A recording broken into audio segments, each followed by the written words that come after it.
Ooh. In this video, this teen thought he can get away after he decapitated his girlfriend. Yeah, you heard me right. Yeah.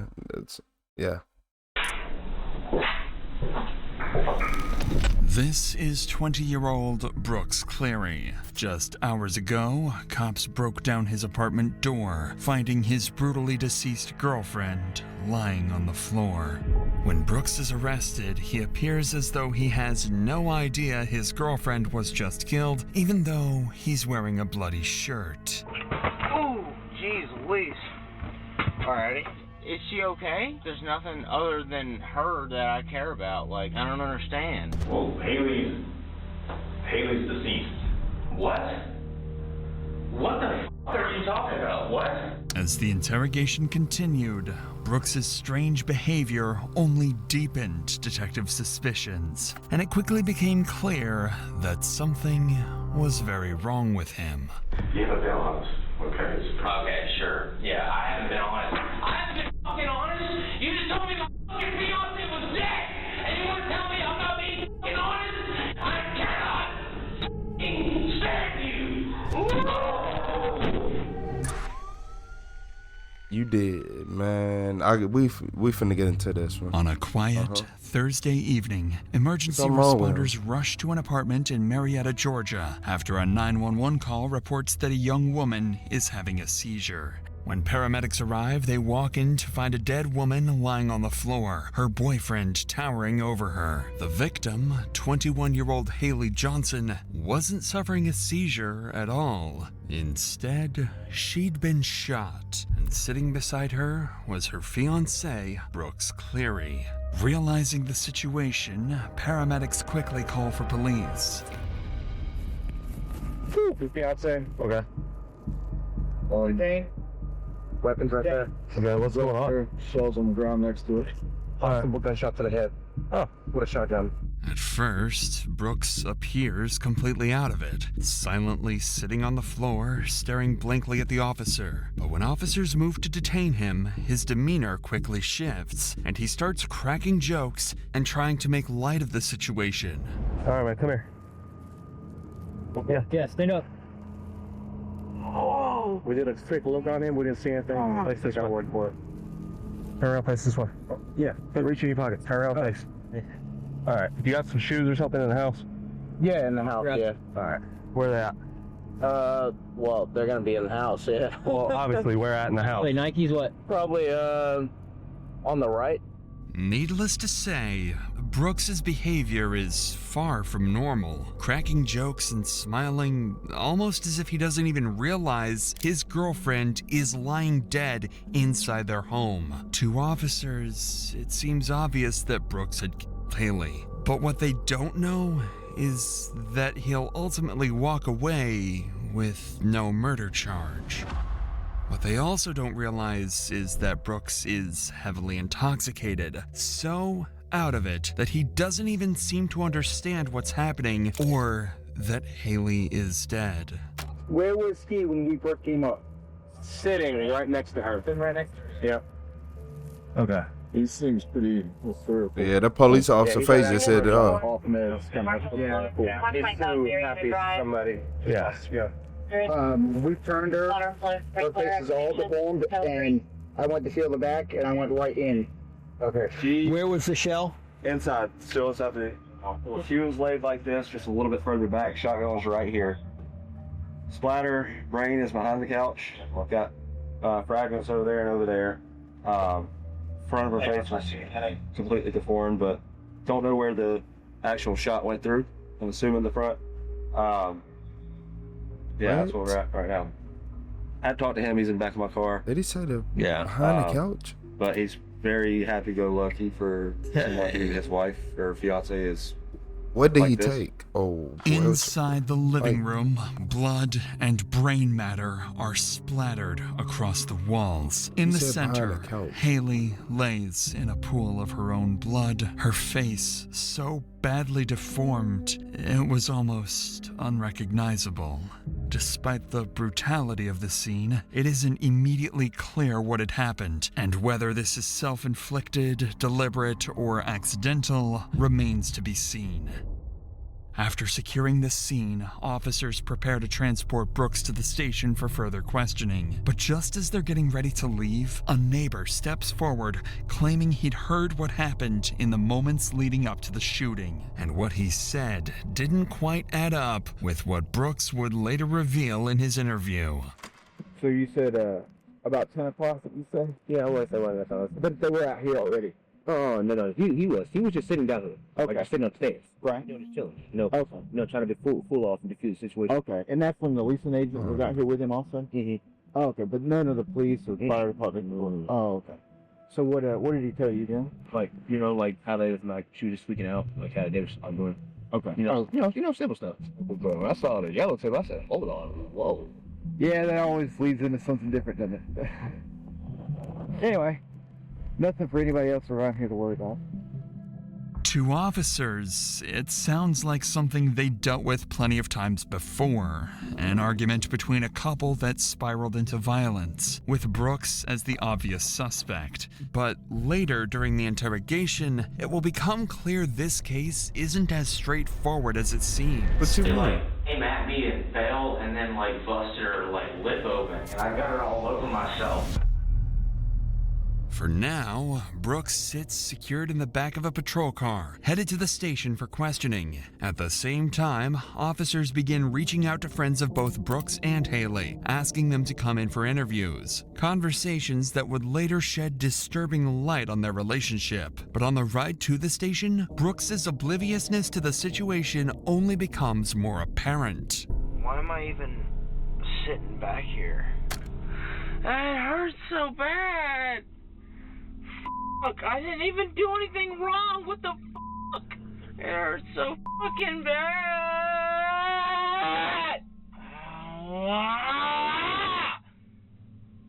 Fuck. Let me out of these handcuffs, dude. I didn't even do anything fucking wrong. This is absolutely retarded. Fucking abuse of power is what this is. What's everyone go ahead? I can't. Yeah, can you call Oh. 652 back I can't feel my hands. and find out? Is she okay? We'll get there in a minute, okay? Alright, that's all I'm worried about. Like, honestly, she's my fiance. Like, Yeah. there's nothing other than her that I care about. Like, I don't understand. As Brooks is driven to the station, it seems he doesn't even realize his fiancée is dead. Considering the gruesome scene inside the apartment, detectives speculated whether his ignorance was the result of drugs, mental instability, or simply just a fake performance. That's what I was Regardless, Brooks arrives at the station and is placed in an interrogation room. From the detective's point of view, the case already seems clear. Brooks was the only person inside the apartment, his shirt was spattered with blood, and neighbors overheard him arguing with Haley just before the gunshot. However, when detectives look into Brooks's criminal history, they find nothing. Unusual for someone now suspected of such a violent crime. Still, with the damning clues they had so far, all investigators needed to do was break through his erratic behavior and get him to confess, something Brooks had no intention of doing. We know how she died. How? I never did anything to her fucking fiance! Dude, I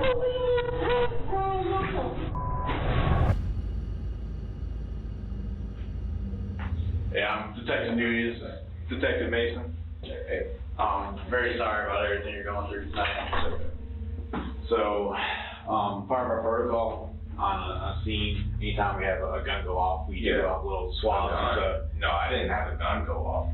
Okay. Well, but yeah, no gun went off, like ever. So, I'll be back in here to talk about everything that happened. We'll have some questions for you. I was just confused by that.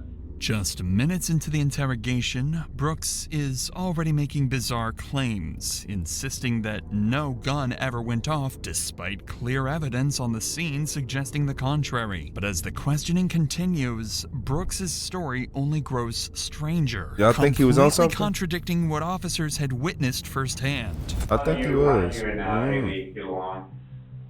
Great. He's my best friend in the whole world. Like, yeah. So the reason we're here is obviously the reason why we responded to your apartment and everything. So we just want to hear everything that happened try not to leave out no details, just like from the very beginning to us right here at the table, just walk us through the entire day. Well, me and my fiance woke up. We woke up at like 11:30, 11:45. Yeah, so we're watching TikToks and Y'all eat anything? no, You didn't have any breakfast or lunch? no, not that I can recall at least. We're not like very big on eating, you know. So did y'all talk to anybody or anything? Did anybody come over, knock on the door or anything? No. What about after that? I guess we got in like a argument over like bills or something like that. I guess it had to have been bills. How long an argument lasts? You guys going at it? It's probably like 10 minutes, 15 minutes. So a short little argument? Yeah, it's like back and forth. It's pretty normal. Detectives note Brooks's behavior here is tense, with his laughter sounding slightly forced. Furthermore, he claims that he and his best friend, Haley, spent the entire day at home relaxing, with only a minor argument later in the evening, a story detectives find extremely hard to believe. However, his next statement will finally explain the strange, oblivious demeanor. It seems he actually thinks Haley is still alive. But before we continue, sometimes Hey, the shout out most to Morgan devastating Morgan, injuries guys. are the But, ones you can't yeah, I'm see. skipping That's it. what happened in 2018 by scanning the QR code on screen. With that said, I believe it was like 1 or 2. Did anybody talk to Haley? Yes, I think so, yeah. Did they walk inside your apartment or did they? I'm not quite sure because I was already outside talking to them. And then, like, I went downstairs. And so where was Haley at when you were by the front door? She was kind of in, like, our little hallway. Like, we have a bathroom that leads into the, Was she standing up or the sitting living down? room. She was standing up. Brooks' statements leave detectives baffled. He insists that when officers first arrived, Haley was standing in their hallway, an impossible claim since both police and paramedics clearly found her lying dead on the living room floor. Were you drinking this weekend or were you drinking today? Well, I mean, I've had, like, a beer or 2, but that was it. Like, So, yeah, it's not like I any type of out of it. Were you smoking any weed or anything? No. We don't care. We're No, just no, trust me, I don't do that. They were like, what happened? And I told them what happened. And then they were like, okay, well, let me just get your hands behind your back. And I was like, okay. Where was she? Like in the hallway, like in between like the, You said she was standing up. yeah, like in the hallway, in between the bathroom. What was she in need of? Huh? What was she in need of? She was like screaming at me and she was like hitting me. And I was like, what do you like need? And then she like came at me and fell and then like busted her like lip open. And I was like, I picked her up and I was like, are you okay? Like, what the fuck? And she was like, yeah, I'm fine. And like started pushing me off. And I was like, no, like, come here. Like, are you okay? Like, blah, blah, blah. And I started crying and shit because like I never really seen her like bleed like that. And I got her all over myself. So like she was okay for the most part. Like I was like, okay, I'm gonna go answer the door. She was like, okay. So I go answer the door and it was police. Okay, so you're not under the influence of anything? No. Alright, so I'm kind of confused. Me too. I mean, it was kind of confusing Yeah. to start with. So, do you have any weapons or anything in the house? Oh yeah, I own a shotgun. You didn't talk to anyone else besides, this is you and Haley. I think you arguing. took No one something else out. came up there and talked to you, no one came in your apartment. No, You know we talked to the neighbors, right? Yeah, I'm sure you probably did. No, not that I remember. You're saying that a neighbor talked to me? Did you go to anybody's house? No.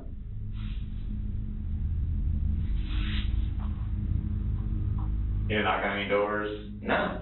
Why would I knock on someone's door? That doesn't even make any sense. As As you might expect, Brooks's statements continue to baffle detectives, so much so that they begin to suspect he might be under the influence of something. But strangely, his barrage of bizarre claims made it nearly impossible for detectives to get a straight answer or a confession, and in the end, it would help him avoid a murder charge. But for now, detectives need to figure out if he was deliberately acting or genuinely impaired. So they decide to confront Brooks directly about what substances he had taken that day. So, what kind of beer did you drink tonight? Guinness. Yeah, how many did you have? One. You sure? 1.5. And again, Cases? Like, how much marijuana did you smoke tonight? None. I mean, here's the deal. Are you under the influence of something, or do you think we're stupid? I can't figure out which one you did. Neither one. I don't think you're stupid. I'm not under the influence of anything. I'm just saying, like, I don't understand why I'm even sitting here right now. You don't understand why you're sitting here. We have blood all over you. How did that happen? Yeah, because she busted her fucking face, dude. Was she standing up and crying on you? Yeah. She was? Yeah, and then she, like, sat down on the futon, and I was holding her like this. So when did the gun go off? What gun? Okay, you don't play games with me. What gun? The shotgun. It never went off. You can go test it for forensics right now, dude. Yeah, what happened? I'm really, like, confused at why I'm even still sitting here. Am I free to go? No. No? Am I being detained? Yeah. Okay.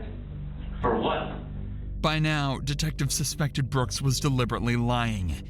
He claimed Haley split her lip on him, denied any gun went off, and even insisted that she was alive when paramedics arrived. With each bizarre statement, it becomes clear that getting a confession out of Brooks was going to be nearly impossible. His story was scattered, contradictory, and at times completely delusional. So detectives paused the interview to collect gunshot residue from his hands and discuss a new strategy.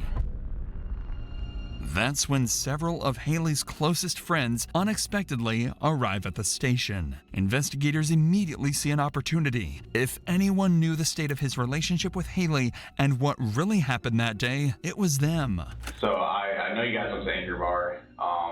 Did you guys do you have any contact for that? Was that before Anchor Bar? Yeah, over the phone or anything? I called him just like while I got off work, just like, hey, what you doing? And then they said that they were about to have like a date night, and they were like, it'd be great if I could tag along. Then we smoked, just Okay. one joint. Okay. So you guys get to Anchor Bar? Well, they got Philly cheesesteaks. I ordered Bloody Mary. He got one drink and she got one. She tasted it. She said that she didn't like it. So he goes and he drinks hers. And he was like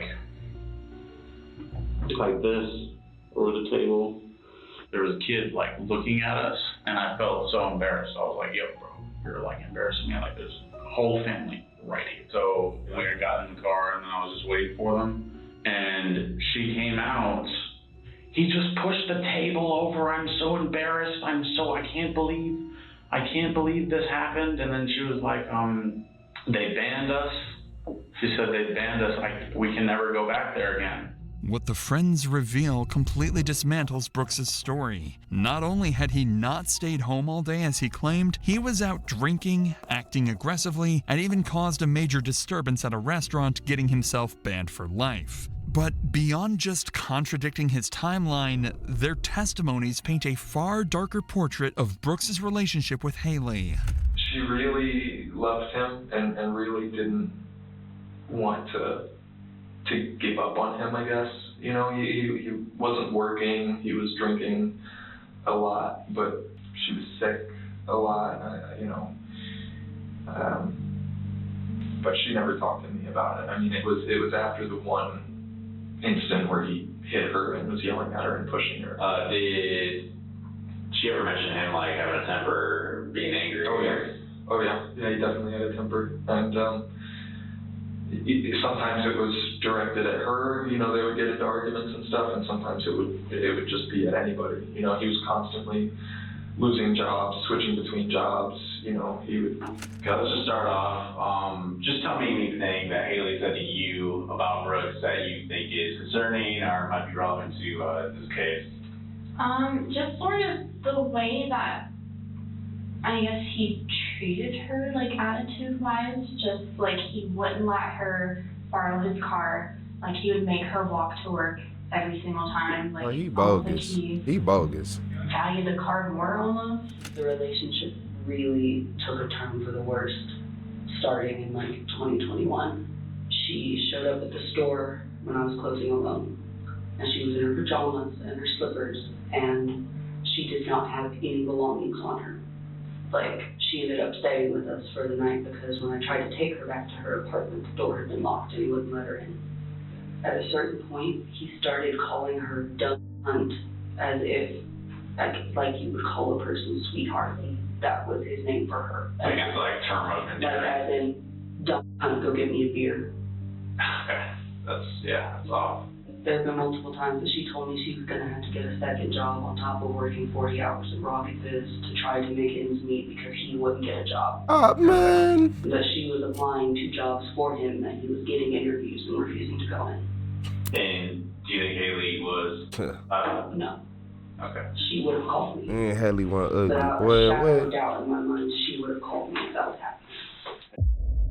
According to Haley's friends, Brooks could be both verbally and physically abusive. They recalled him explicitly calling her a dumb cunt and described his short temper, often taking his anger out on Haley and, at times, even on his friends. He seemed to depend on Haley for everything, financially and emotionally, while giving little in return. Friends said Haley was patient and caring, but Brooks may have taken advantage of that.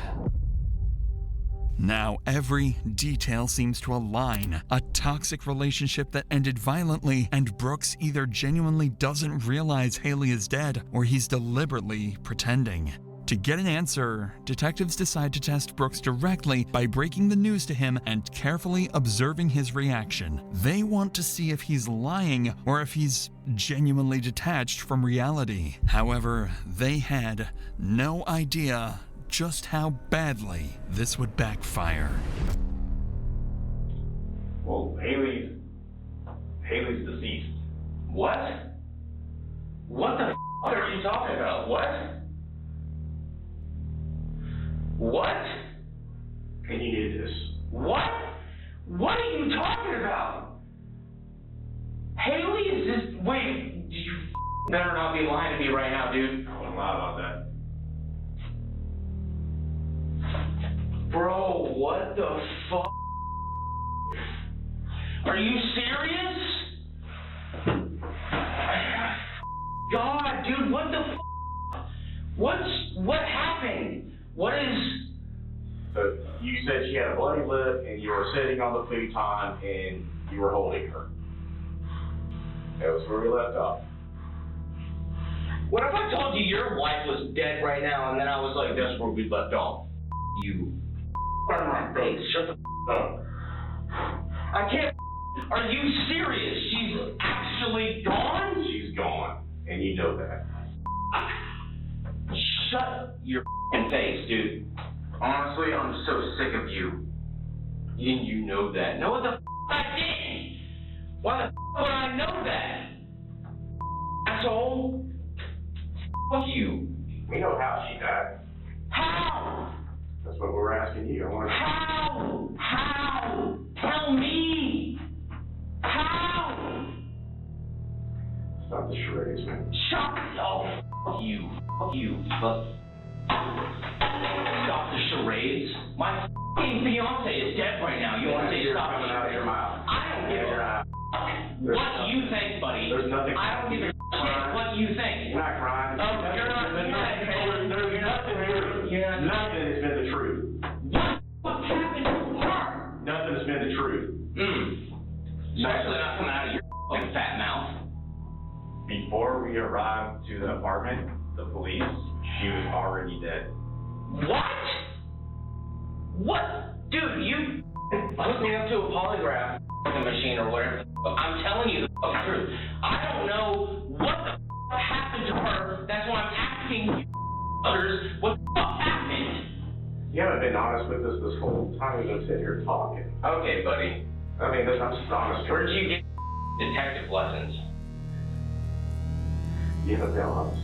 Okay. Okay, sure. Yeah, I haven't been honest. I haven't been honest? You just told me your fiance was dead, and you want to tell me I'm not being honest? You go fuck your mother, mate. You go shut the fuck up. You tell me I'm not being honest one more time again.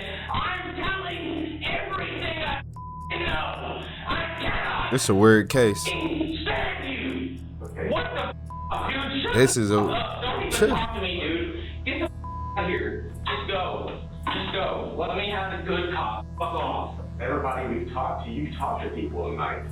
And Oh, I've talked to people? Sure, buddy. Who? Okay, and- Give me a name. Give me one person. neighbors. Neighbors. No. Yeah. No. Okay, I'm not sitting here making this stuff. Okay, I'm not sitting here talking to you with your I don't know what the fuck happened to my fucking fiance, and I'm sitting here talking to you suckers, and you just now tell me they're fucking dead? Fucking serious? We've been sitting here for 30 fucking minutes talking about shit. Dude, I cannot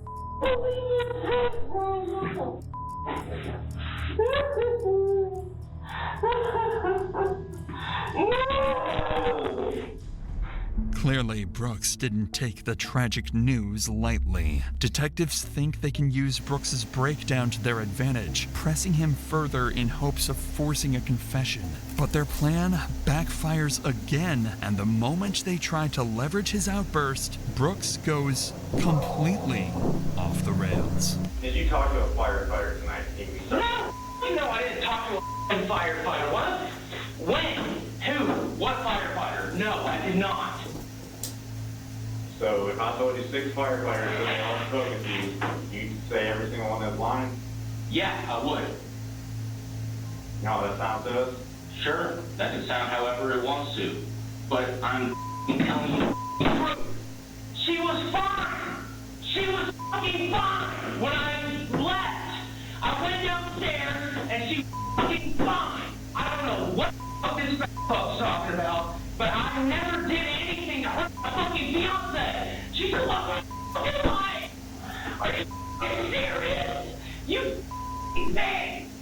Fuck you. I never would do anything to hurt her. She is my she is my everything. I'm at a loss for like I don't understand your problem. And then you don't believe me? That's fine. I don't care if you believe me or not. You honestly for not believing me.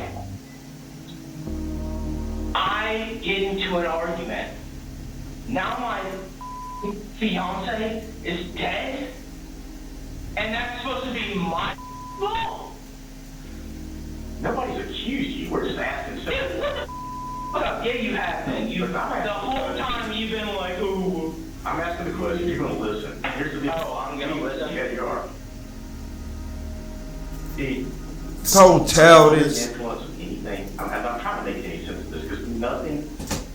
You just told me, bro. He just put his fingers in his I ears. haven't seen a tear come out of your eye. So the thing is, Because I don't believe you, to be frank. I really don't. I seriously, I don't. okay. I tell you what, I want you to just absorb it, okay? All right, we're telling you the truth. All right. Let's just absorb. How am I supposed to know that it's the fucking truth? Okay, because you're at a police station. We don't play around. Yeah, y'all do. No, we don't. Yeah, you know that. So, anyway, can I get you some more water or anything? No. Get a snack or anything? No. All right. Why don't you just relax, come absorb this, we'll come back and talk to you. Okay?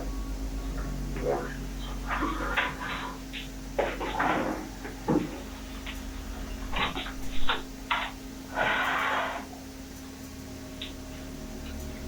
Why is it dark out there?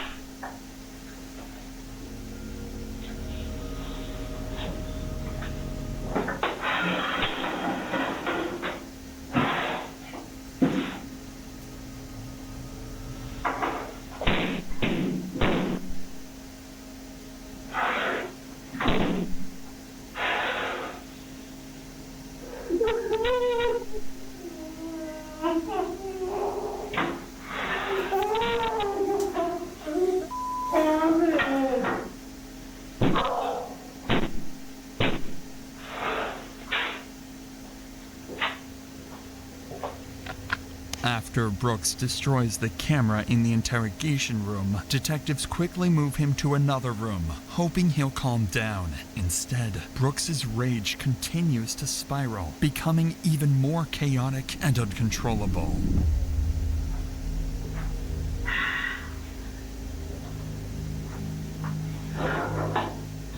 Just relax.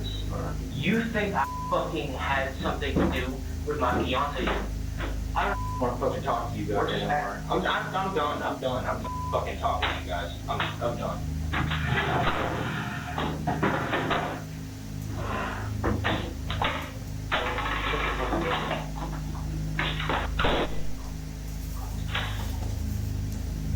Shut up, you prick. Dicks.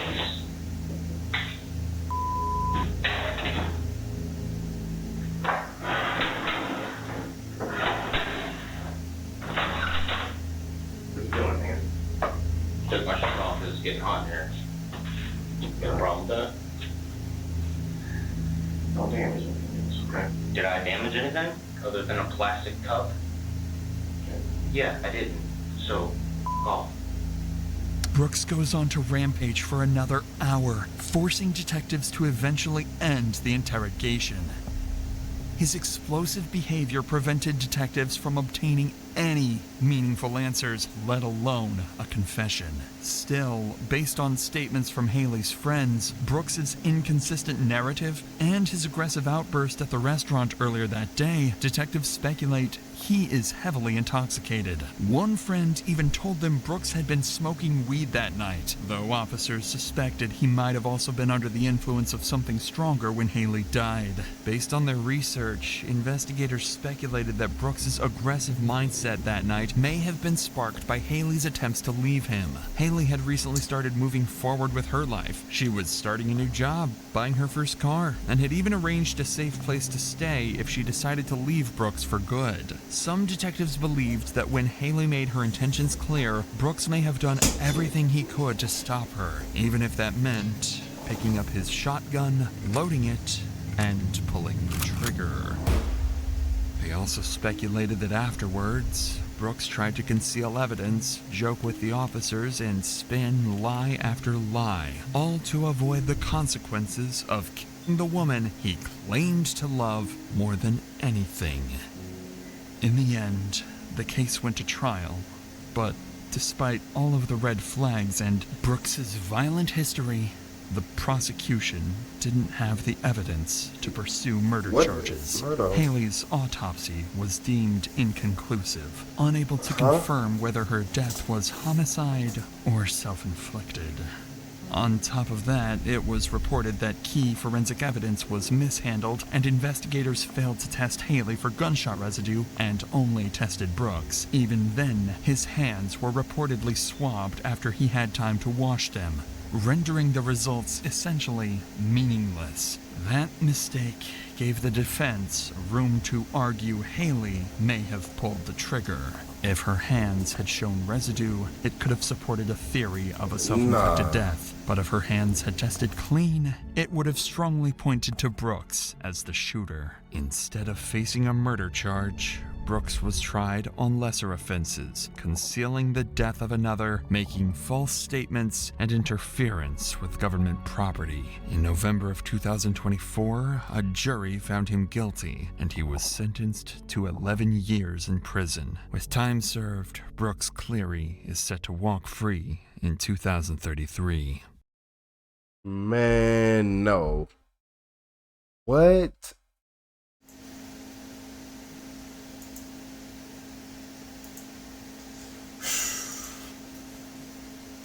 I just feel like some people just get away with everything nowadays. That's sad. R.I.P. to Haley. He did that. Oh man, he did that. I don't care what nobody got to say. He did that. I'm just so thrown off.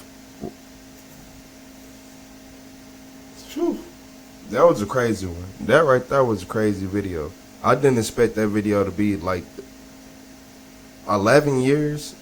He got 11 years for it. Okay. What y'all think about that, y'all? What y'all think? Man, make sure y'all hit that like, comment, subscribe. Make sure y'all do everything. Cause I don't know what to say about this because 11 years is not enough.